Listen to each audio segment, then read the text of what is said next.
ये कहानी है अरुणाचल प्रदेश के एक सुनसान घने जंगल के बीच बसी उस तन्हा जिंदगी की, जहाँ ना कोई गांव था ना कोई पड़ोसी, बस एक टूटी फूटी झोपड़ी थी और उसमें रहती थी अताई।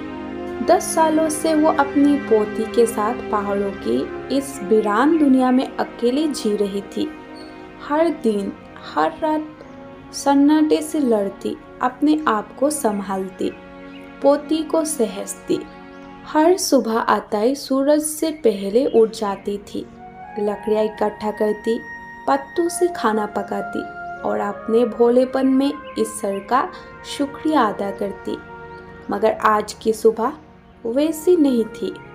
ना चूल्हा जला, ना अताई की वो परिचित आहट जो पोती को रोज उठाया करती थी। आज अताई अब तक बिस्तर पर लेटी थी, बिल्कुल शांत, जैसे जंगल की हवा भी उसकी सांसें गिन रही हो। दादी, ओ दादी, उठो ना। उफ, अभी तो सो रही हो। देखो, चुन्नू मुन्नू तो पूरा जंगल घूम के आ गए और आज देखो मैं भी बहुत जल्दी उठ गई हूँ।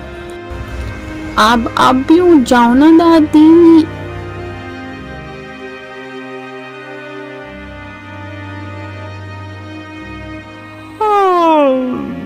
अरे, इतनी सुबह सुबह क्यों जग गई तू? थोड़ी देर और सो ले।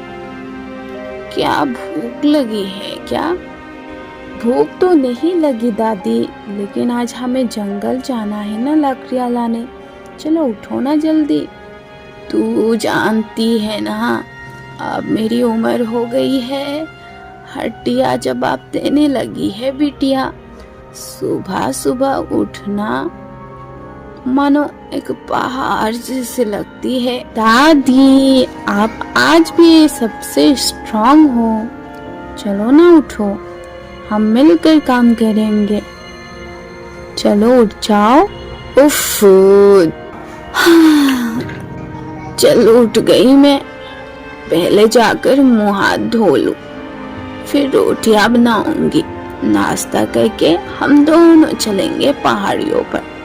ठीक है ना बच्चा? ठीक है दादी। जब तक आप मुंह धोकर रोटियां बनाओ, मैं जरा बाहर जाकर अपने दोस्तों से मिलाती हूँ। जा बेटा, जल्दी लौट आना। तुम तीनों मेरे सबसे अच्छे दोस्त हो, और सच कहूँ इस जंगल का हर प्राणी मेरे दोस्त है, क्योंकि मुझे प्रकृति से बहुत प्यार है। आज मैं दादी के साथ पहाड़ पर जा रही हूँ। अगर तुम में से कोई आना चाहो तो जरूर चलो। हाँ?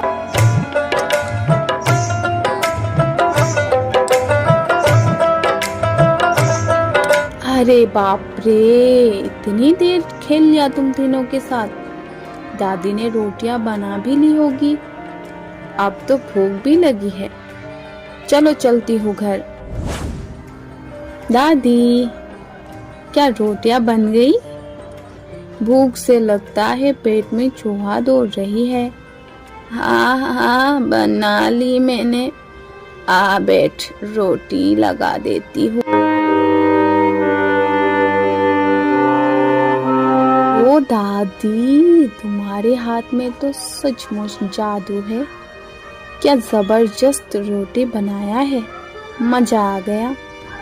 अगर इतनी ही पसंद आया तो और 2-3 खाना चाहिए था ना। अरे दादी, अब तो लग रहा है दिन अच्छी जाएगी आज। बेटा, लगता है आज बारिश हो सकती है। आसमान देख कैसा अंधेरा कर गया है। बारिश हो जाएगी तो पूरे सामान भीग जाएगी। मैं जरा बर्तन धो लूं और सामान समेट लूं, फिर हम निकलेंगे पहाड़ की ओर। ठीक है? ठीक है दादी, मैं भी तैयार हो जाती हूँ।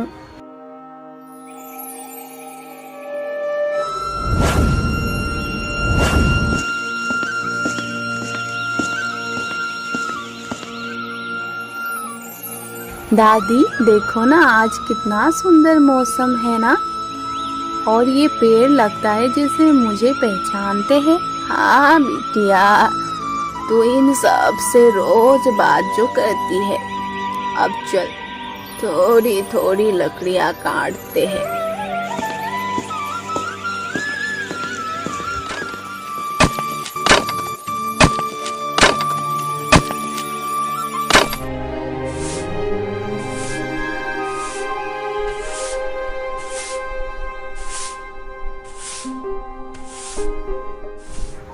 आज तो हमने बहुत लकड़ियाँ इकट्ठी कर ली।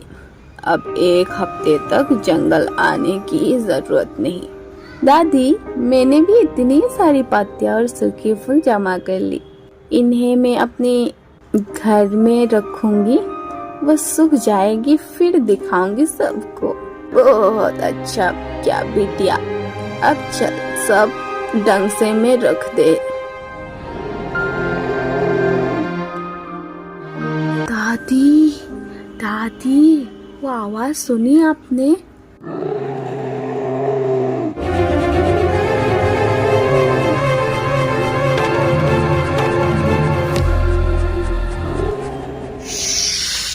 हाँ बिटिया, लगता है कोई जानवर है। उधर झाड़ियों में कुछ हिल भी रहा है। दादी, कहीं वो भालू तो नहीं? शायद है, पर तू घबरा मत। चल हम दोनों झाड़ियों के पीछे छुप जाते हैं। जब तक वो चला ना जाए चुप रहना।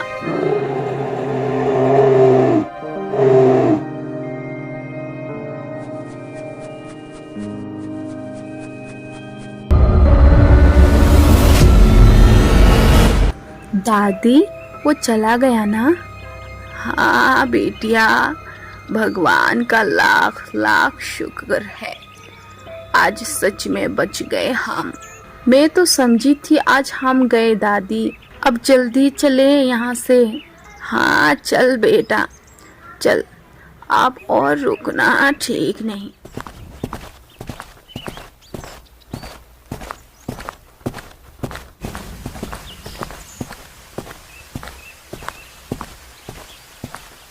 दादी, देखो ना कितना प्यारा झरना है। चलो ना, थोड़ी देर नहा ले, बहुत मजा आएगा। अरे नहीं बिटिया, पागल हो क्या? शाम होने वाली है और बारिश कभी भी हो सकती है। भीग जाएंगे तो बुखार हो जाएगा फिर। अच्छा, चलो फिर अगली बार सही। दादी की बात कौन टाल सकता है।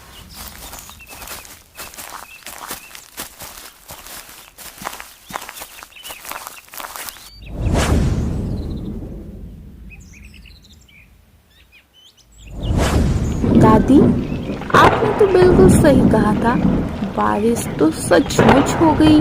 आप मान गई ना मेरी अनुभव वाली बात। दादी, कहीं आप वैज्ञानिक तो नहीं? नहीं रे, उम्र के साथ समझ आ जाती है। आ गया तेरा खाना बिटिया, गरम रोटी, चावल और आलू की सब्जी। वाह दादी, आज तो भूख जोर से लगी है। लगता है सारी ताकत भालू को देखकर ही निकल गई।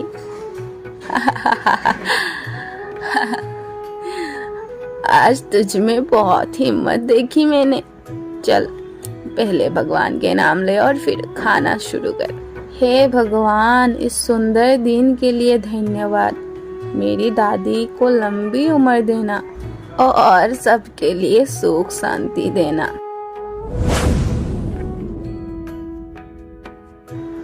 दादी, आज जंगल में कितना डर लगा। सच कहूँ तो उस भालू को देखकर दिल धड़कना रुक ही गया था।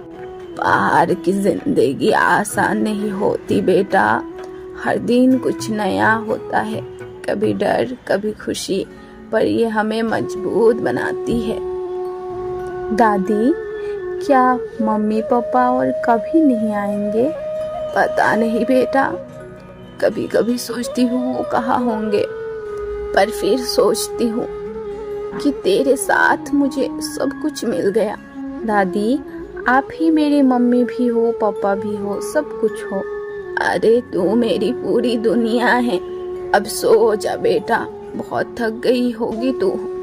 दादी, अगले बार जब झरने पर चलेंगे ना तो मैं नहाऊंगी, पर सिर्फ आपके साथ।